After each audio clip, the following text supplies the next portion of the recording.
Namaskar and welcome to this exciting episode of Sattology Debunking Mythology. Sat means truth, Logos means a study or science. Sattology means science of truth or study of truth. Opposite of that is mythology, which means science of fake lie imagination or study of fake lie imagination. Today I have a very, very special guest. You know him very well. He has been on our show on a regular basis. So we are going to talk about on the current affairs with a very critical view. So without delay, let us welcome Shri Abhijit, Iyer, Mitra. Welcome, Abhijit. May the blessings of our Lord and Christ be on all of you.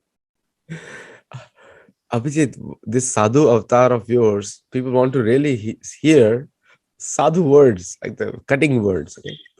So the Indian defense outlay and the American defense outlay, if you compare, then we will see in both the defense budgets, salaries and pensions are the biggest component, both the defense budgets.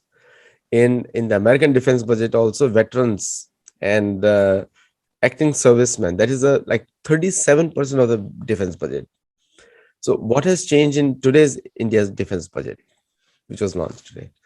So see, I first of all, you referred to me as sadhu word, a sadhu guy speaking sadhu words.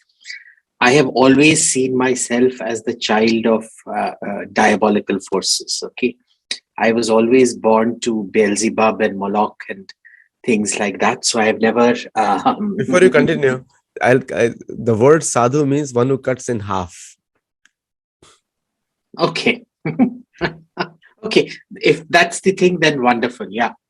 But yeah, if you don't, I don't know. Apparently, some good people can see my horns growing out. But anyway, so the Indian defense budget, I don't know much about the American defense budget. I've never really studied it for the last 10, 12 years because it, for me at least, it was more meaningful to study the procurement programs and their R&D programs. But the Indian budget is particularly curious because, even though it's probably the third or fourth biggest budget, defense budget in the world, it is also the singularly most useless defense budget. Because most of that money, even on the capital account for acquisition, which is about $20 billion, gets squandered because we don't do economies of scale in India, right? You don't do procurement of just one thing, say either one howitzer or one kind of fighter aircraft in large quantities to, make that worthwhile. And essentially the budget is a useless exercise because what ends up happening is the numbers ultimately really don't matter because you're screwed either way. Your procurement is screwed. Most of it anyway goes into salaries and pensions. And it doesn't need to go into salaries and pensions because we're one of the most under-policed countries on earth. Once people have reached the age where they're no longer combat effective, say about 35, 40, they should slowly be graduated into the police where they've gained experience and, you've gained maturity. In the army, you need younger people, hot-blooded people who shoot first and ask questions later. In the police, you need people asking questions first and shooting later. America saw a similar process, the militarization of the police, which isn't very healthy. But, it requires a bit of training, but you could have kind of shifted that salaries and pensions burden to something else. We don't do that either. So it doesn't matter how much you keep increasing the budget. Excuse me. The net effect of it never really changes. There is a big push. We see that there is a big push to Atma-nirbharta, like the connecting, buying Indian and using Indian weapon systems. And in the last show, you also said that that is in one of the earlier shows you said that that the outlay or the choosing of the local indigenous defense systems is still not the priority with most of the officers. But this budget has put a lot of emphasis on those things, Indian defense budget. What is your view on that? Is it going to change something? Again, it's going to change squat. It's going to change squat because, there's this people tend to. So, for example, America spends on infrastructure, it leads to a great growth in jobs and things like that. In India, the same infrastructure spending does not. Why? Because infrastructure is just one part of your regulatory mechanisms, your dispute resolution mechanisms, policy predictability, regulatory predictability, the availability of good human capital, etc., etc., etc. Those don't exist in India. So these patchwork solutions, they don't work. Atmanirbhar Bharat is just a slogan. We've had this slogan for the last 70 years. It used to be called self-reliance once upon a time. Now it's Atman, or only the language of the slogan has changed. Other than that, nothing's really changed. It's just a waste of everybody's time. Coming back to, I think you were absolutely right when the last show when you said that the Ukraine and Russian and this war won't going to happen. And we saw also America holding out an olive branch for Putin that the conflict doesn't happen. And we are seeing that now gradually India has taken an open position UNSC supporting the Russian stance, and that was Russians also thanked India. So India has also come out in the open. They chose the Russian side in the United Nations. No, we did not. We've made a very neutral statement. We haven't chosen anybody's side. I saw Russian thanks to India. I don't know for what it was. These days, they're in a position where even a neutral position is great for them. Because the generally accepted position is Russia is evil, Putin is evil, and that's it. If you don't say Putin is evil or Russia does not have any legitimate security concerns, then you're a Russian agent.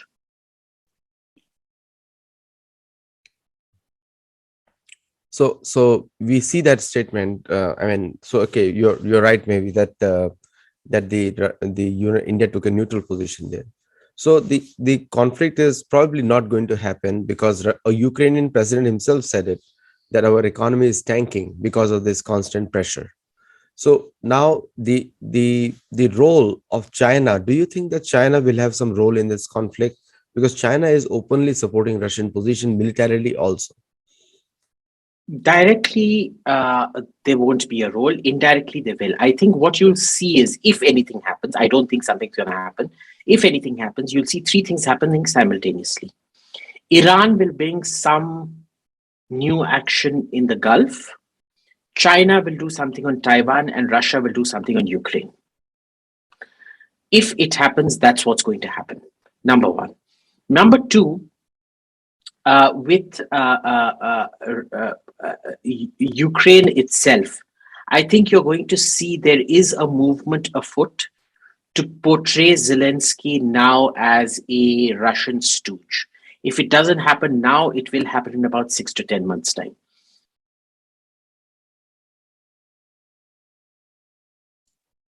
One more conference is being organized by the Oxford University against the Hindus, again called the anti-Hindu caste system, and which is again going to rattle many people, Hindus all over the world. It is also being taken as an attack on Hindu civilization again, because it is happening far too many events in a very concerted way. And the same language is being spoken by some Indian politicians such as Rahul Gandhi. So do you think that this event of UK is going to really affect, like the Indian government should take a stance or should not take a stance? Or I hate to focus on should questions because they are not relevant to people like you and me, but what is going to happen with this? Because this is a third consecutive event organized by the Oxford University in line with the pet theme. Just like in the US, they introduced the caste in the California schools, that caste must be included as a racial discrimination. And the UK also doing a conference to do that in the UK. So all the Western universities are combining to attack the Hindu faith. Is it to cut down the relationship of India with the West? What is the point of these conferences? No, I think it has more to do with the fact I don't think it's all of them. It's a few of them here and there. There is an academic push because the more leftist you get, look, Muslims are part of that intersectional equation. Hindus are not. Hindus have never been part of that intersectionality equation because Hindus have never been a vote bank. Okay. So what happens out here is it's only natural that the more intersectionality and wokeism grow, the more the concerns of a certain segment of Muslims, specifically Pakistanis, will be taken into consideration. And remember, Pakistani Brits are a very, very, very important voting constituency within Britain. So it's only natural that that will happen. As for America, there is a certain amount of traction within academia for this to happen because everybody has to, a virtue signal and be on talking point to stay relevant. So if you look at the Southeast Asia, and I think that's a very good question, and I think good point you say intersectional, and Pakistan is in that equation. Recently, the Pakistani ambassador, US, questioned the credentials. I think one congressman did that, Mr. Scott Perry. But if you look at the general position of Hindus, it is improving in Southeast Asia. More and more countries are connecting to India much more on a spiritual level. Indonesia, Vietnam, and many of those countries. Do you think it makes more? I don't agree with that. I don't think there is a spiritual connection left at all. It's more a case of the more Buddhism, because now there is a Buddhism oppression narrative as well. That Buddhists are horrible people. They're killing off Rohingyas in Burma and southern Muslims in Thailand, and they're being treated like dirt in Vietnam, etc., etc., etc. I think it's more of a alliance of, not even an alliance, a kind of a social media convergence of convenience, and that's about it. So do you think the Indian diplomacy must also align themselves with the new trend right now? Because the queen, one of the daughters, princess of Indonesia, recently came to Hinduism with more than 50 to 60,000 followers. Not a princess. She's the former president's daughter, no? A former president's daughter and a former president's sister. Megawati Sukarnoputri's older or younger sister, and Sukarno's daughter, obviously. I don't think she brought followers with her. It was only her. But no, I mean, these individual conversions happen. I don't know why we celebrate all these individual conversions. Like there's lots of individuals in India converting to Christianity or Islam. So these things aren't a trend.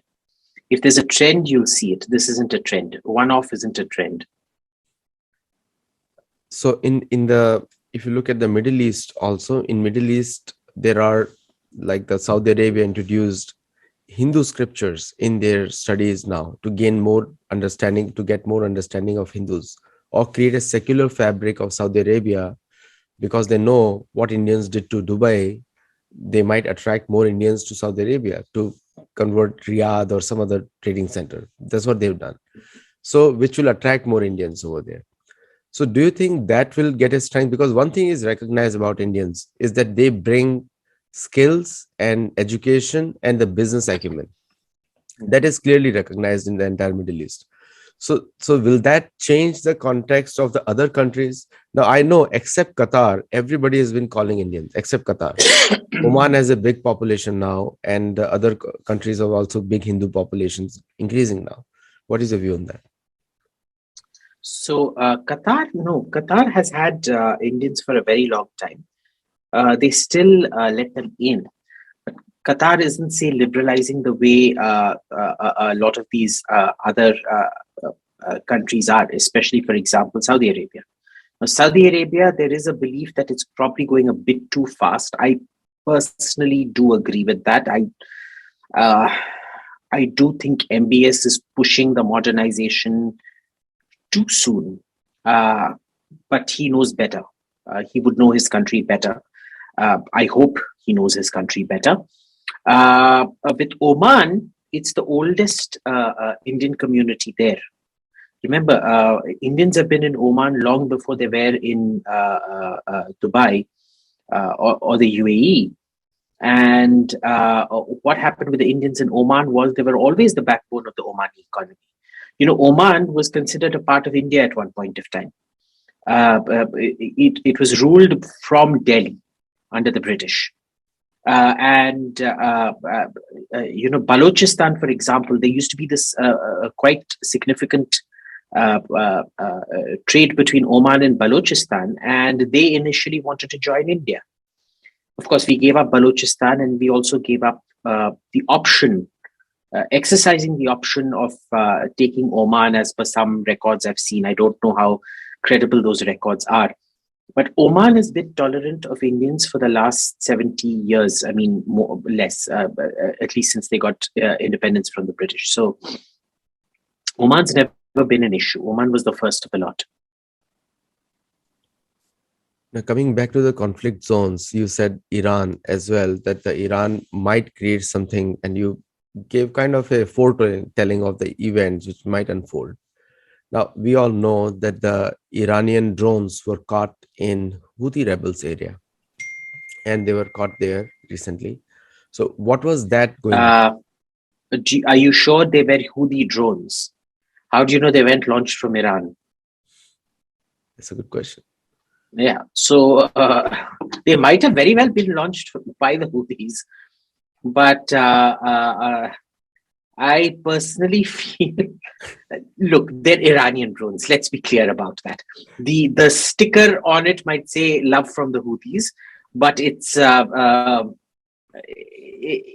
those are Iranian drones, and they're doing all of this. I think what Iran is doing with the drones is not really retaliating for what's happening in Yemen. It's more of a testing of accuracy. It's a testing of resolve. It's a testing to see where the Saudis and the Emiratis retaliate.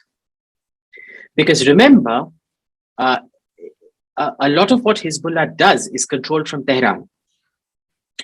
But every time Hezbollah strikes Israel, Israel strikes back at Lebanon, which hosts them, not Iran, which controls them.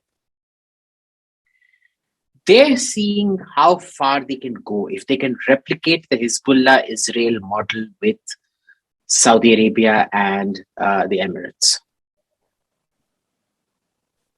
You know, the drones have become so commonplace with all the American technology getting pirated in China. Now we have just seen the Chinese version of drones, which looks like an exact copy of Reaper, American Reaper drones, and we've also seen they being used against. They're being supplied also, but with a much far less endurance to Pakistan as well. So, do you think that the Pakistanis are also gaining important technology know-how of Chinese drones, and they can manufacture them in-house? Look, first of all, drones aren't such a great revolution that everybody makes them out to be. Okay, they're basically recoilable cruise missiles in that sense. The technology has been around for almost 20, 30 years. The weaponization of those drones was slightly difficult because it required non-line of sight data links, primarily satellite data links. And the more and more satellite data links become cheap, the two-way interface between the operator and the drone gets easier to do. So it's not such a big technology leap per se. And it's going to get normal you will see a lot of people being able to use drones. At some point, I guess even Somali rebels or something like that will be using drones. It's going to happen, no big deal. Uh, these are technological inevitabilities. There's nothing that the Pakistanis are going to get that is so groundbreakingly new. There is nothing that the Chinese are producing that is so groundbreakingly new. And remember, a lot of countries are producing drones. Australia produces a drone. Uh, uh, Turkey produces lots of drones. You saw that in the Azerbaijan-Armenia war. The only issue is military thinking in certain countries to offset these drones. Is it keeping pace? That is the question we don't really know. Coming back to the US, and I think we spearheaded in the US, we spearheaded the very close coordination between the drones and the ground forces. Now, coming back to the US, within the US, the talk is going on continuously, whether it's a Republican channels or Democrat channels, and that Democrats are attacking Trump's speech, recent speech, and the Republicans are focused on the boundary immigration issues. It has become so easy for people to cross over, just come to a border and shout asylum, and that's how they entered into the country. And so what is what is the international law for refugees, and what US is doing differently over there, according to you? Look, the international law of refugees is if it's a conflict zone, uh, it's good to give them refuge, but you can absolutely deny it as well. Nobody can hold you accountable for it. All right. In America, what you're looking at is not refugees fleeing from conflicts. These are economic refugees. In Europe, what we saw was actual conflict refugees. Okay. The problem even there was, why was the sex ratio so skewed? Why were 90% of the refugees all extremely able men? Because that is not usually the sign of a legitimate refugee movement. But it is what it is. Now, as for what all refugee movements throughout history have created dire consequences. Unless there is a certain compatibility between the receiving country and the exporting country. Let me give you an example. In the 1971 war between India and Pakistan, the Bangladesh Liberation War, preceding that for a whole year when the genocide was going on in Bangladesh, we had about 10 million refugees come to India. Now, even in a country at that point that was around, 400-500 million people, maybe more, maybe about 600 million people by that time, 10 million was a burden we simply, even at subsistence level, 10 million was a burden we simply could not afford. It wrecked our finances. It wrecked our finances so badly that, we were literally on a verge of a balance of payments crisis. We were on the verge of an economic meltdown. The cost of the war added to that, and ultimately the centripetal effects of that refugee movement, led to the economic meltdown, which then led to the emergency and the suspension of democratic rule for 2 years between 75 and 77. So these are all, I could give you hundreds of examples like this, where refugees have an extremely destabilizing effect on the receiving societies. What I fear is happening is, that said, there are always refugee flows which are extremely important, that add significantly to societies. But those are usually the educated classes and the skilled classes. It's not ethno-specific, it's more skill-specific, which add very significantly. Now, the question you have to balance out is the demographic churn of a large-scale refugee migration worth the cost of the new skills you're getting in? With these particular migrations, I would say no. But look, what we're seeing is facts and data and analysis have been trumped by ideology.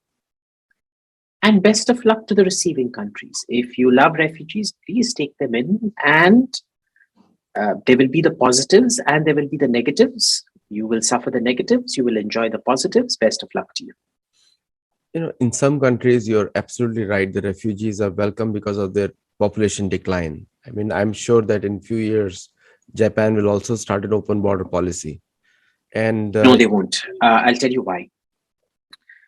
See, a population decline is only one part of it.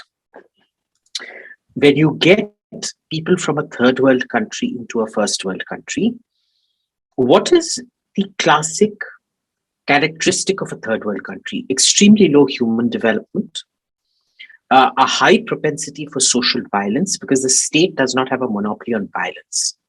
So as a rule, people in third world countries, this is the reason you constantly see social upheaval in third world countries, riots, etc., lots of theft, high murder rates, etc., etc.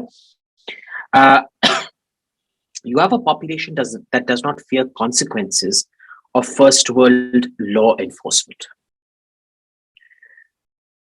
This is very well known, but it's not spoken about anymore. It used to be spoken about till about 10 years back.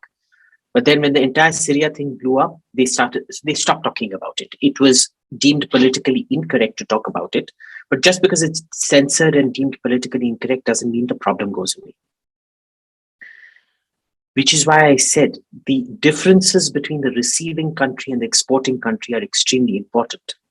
Just because you have a demographic issue doesn't mean you take in all and sundry. You can be like Australia, or that started the skilled migration program, and they're ruthless about it. That if you come illegally, they're going to throw you into a holding facility, and they won't let you out unless you either have a clear case for being a refugee that you will suffer persecution back home, or you have skills to be settled down there. Canada then followed that program. Certain other countries don't follow this program. So you can't just, because your population is declining, you decide to absorb. It doesn't work. The classical case of Canada comes into picture right now. You mentioned Canada, and I want to have your take on it. It will be definitely funny for many people. Canadian Prime Minister supported a lot of farmers' protests in India, big time. Officially went out of the way. And on vaccination, the truckers, it was almost a 70-mile long march. 70-mile, it was a convoy was 70 miles. And he hid himself away from their prime minister house or whatever it is. So the people made out on the social media that the karma strikes back. And I also promoted my book over there. So, but the point is, so what exactly happened in Canada from your perspective? Comeuppance. This creep was going around supporting protesters who were uprooting telephone poles, who were chopping off body parts of people, who were beating up policemen. They sacked the Red Fort on Republic Day. They blocked roads, making lives miserable for millions of people. You have a right to protest. You don't have a right to become a nuisance for everybody else. But they did all of this. They were holding up posters of known terrorists like Bhindranwale.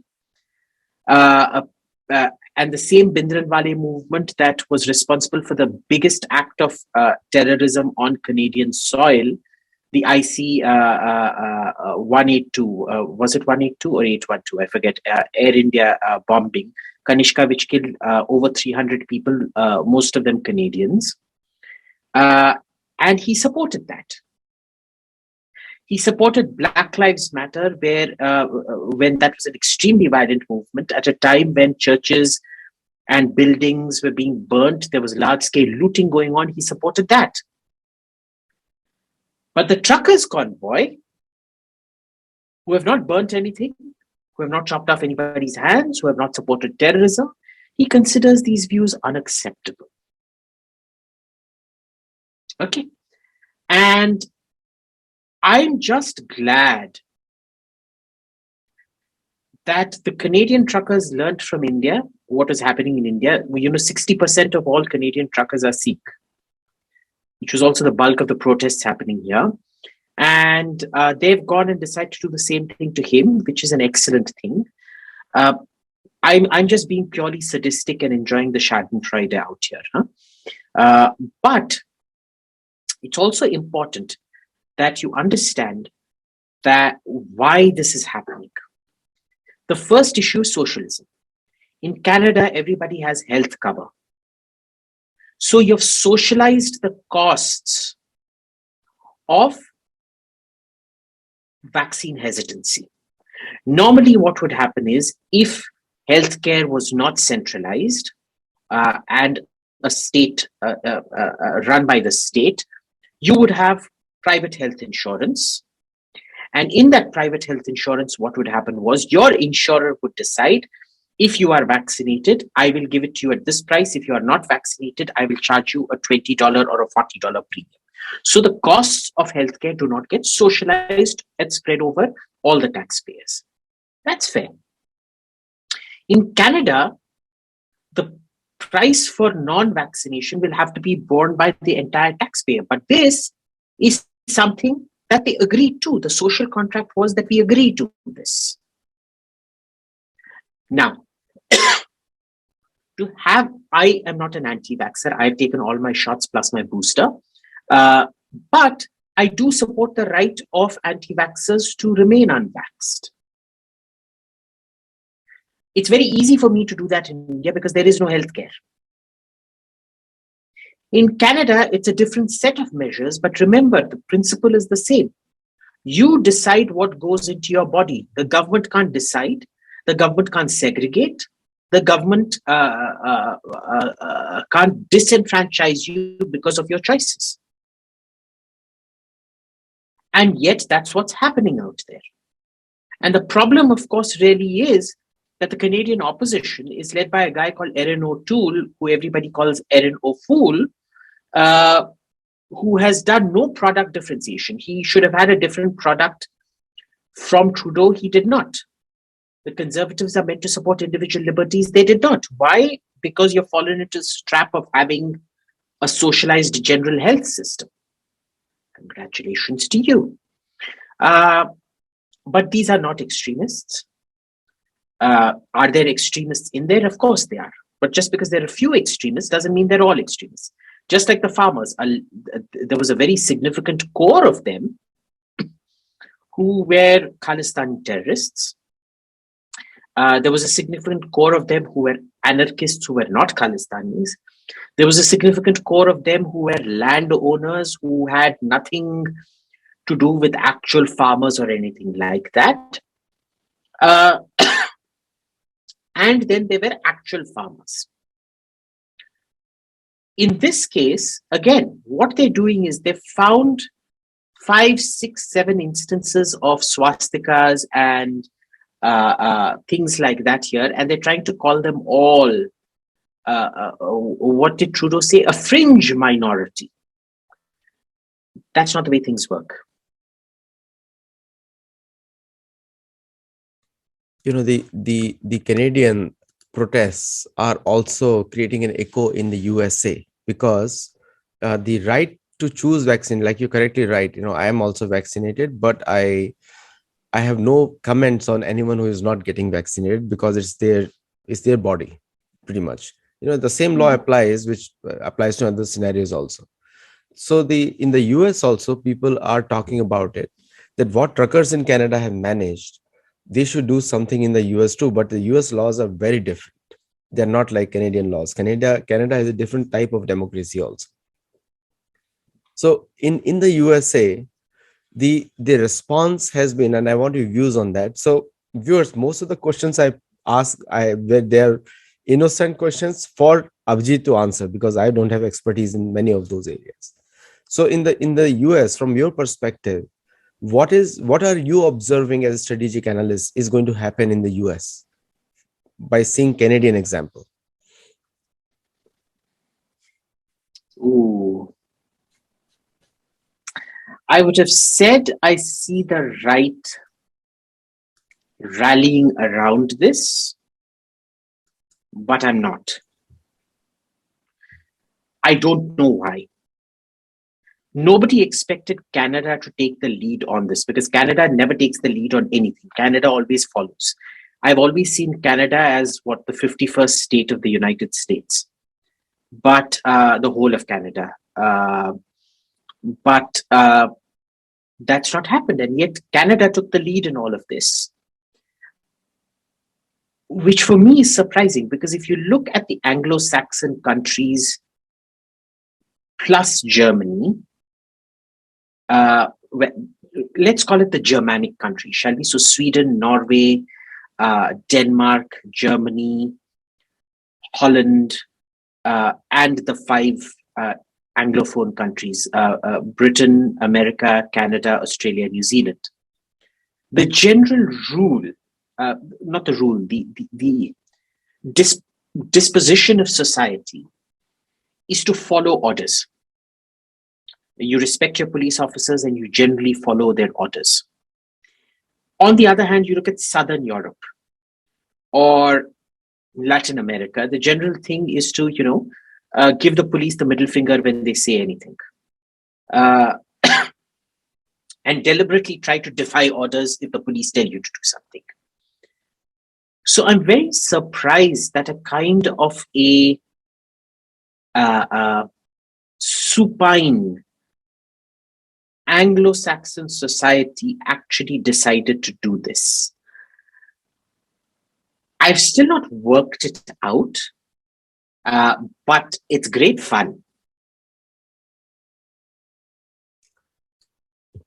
The most of the Americans, they are now using China. And I know some analysts made fun of Canada, but generally they are also recognizing that Canada, for the first time, has taken a lead on the Americans on this area, at least in this area. And the truckers union in the US, which are fall into that, they're all connected, because Canadian drivers come here and American drivers go to Canada, all connected. Mm-hmm. Now there is a bigger movement by the truckers unions in the US to control the spread of this aspect of Canada. Now my last question of today's discussion is that if you look at the global scenario of health pandemic right now, and there is one more variant of COVID is coming in now, and it was started in France, some HU something. It was some new variant named. Now, do you think the pandemic is out of control from WHO point of view or any other organization point of view? Now we are just reacting because now we know the vaccines, and we just create new vaccines, and that's the only way forward. There is no other way out. So I think the way things are moving, what we've seen with Denmark, for example, where all restrictions have been lifted now, it's just an acceptance that this is something we have got to get used to. It's endemic. It's not something. So, for example, in India, 200,000 people a year die of tuberculosis. Do you see anybody talking about the public health crisis or whatever? It's just accepted. I think that's where we're moving on now. We're getting to a stage where nobody's going to get scared of COVID. And it's just going to be one of those things where some people will agree to take their shots like they do, say, polio shots or their annual boosters, the tetanus shots and things like that. and some people won't. But I think that's where we're getting to that stage. Thank you so much, Abhijit, for the discussion today, and you threw light on many of those topics. And for all the viewers for watching it, thank you so much, and see you later in another show. Namaste.